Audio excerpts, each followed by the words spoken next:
the next layer, the third layer, is the item layer, and in the item layer contains sort of all the objects that have a gameplay value to them, or are decorative. So the first subcategory is blueprint text, and what you can do with this blueprint text is you can label different rooms. So let's say I want to make this small room here like the living room. You just place this marker, and now it'll say that it's the living room. So that's what these little signs are for, and then these yellow coins are more for instructional text. So in the beginning of the game, it'll say like push to use. You can actually use these to create your own instructional text. And when the player walks near them, it'll light up.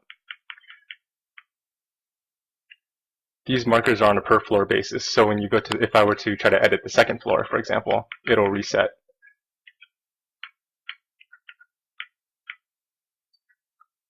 Decals are all the little markings on the floor, like arrows. This little guy running here, and all of this decor.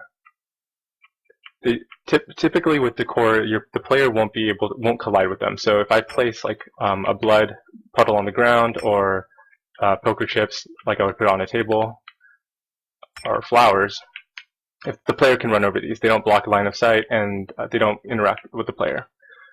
The reason why they're in the item layer is because sometimes these decorative items can have a gameplay element to them. So this heart monitor actually has a built-in beeping noise, and this stove has built-in particle effects. So any decorative item or furniture layer item that would actually have a particle effect or sound effect built into it is gonna be part of the item layer. So even though you would normally collide with a stove, which would make you think it's a furniture item, because it has particle effects, it's in the item layer. Same with this grandfather clock, it rings randomly. The player is going to collide with it. Doors for all the different doors. So you have curtains, turnstiles, locked doors, right? Unlocked doors. These are the doors, security doors that close on you automatically, or when you set off an alarm, they'll close on you. Electronics are for all the traps. So, this is the alarm that goes off that calls a guard. You have lasers that blink, computers, the power switch, the scan door, telephones, and turrets. There's a system in place for how to set up the traps, and I'm going to make a separate video for that.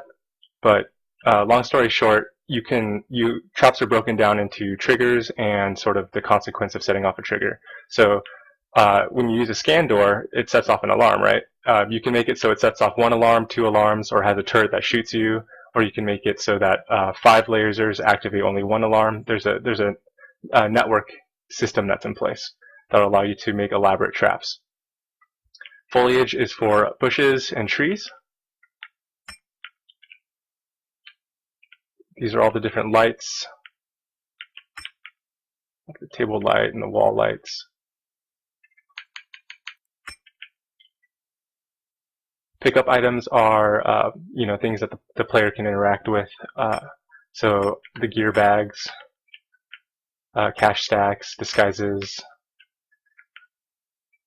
the trophy. You can place as many of these as you want. The player is going to have to pick them all up.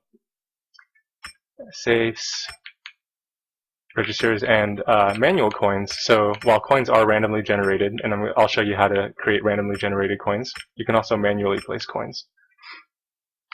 These are the enemy spawns.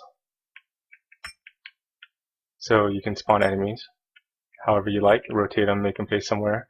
And you can also customize their AI behavior from having them be SWAT patrolling, following somebody, standing still, or you can define a certain path or have them randomly patrol. And I'll explain later how to customize their behavior.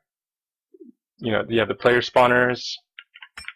You can spawn the cleaner, for example, and whatever classes you want to have available in this level, you can choose.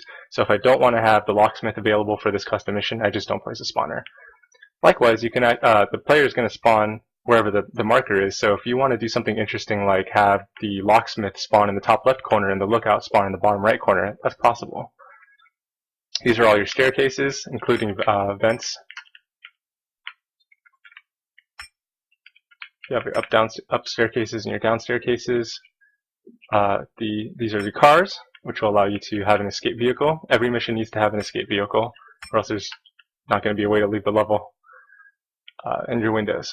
The windows are objects that you can see through, but you can't walk through. And windows should be placed on a wall.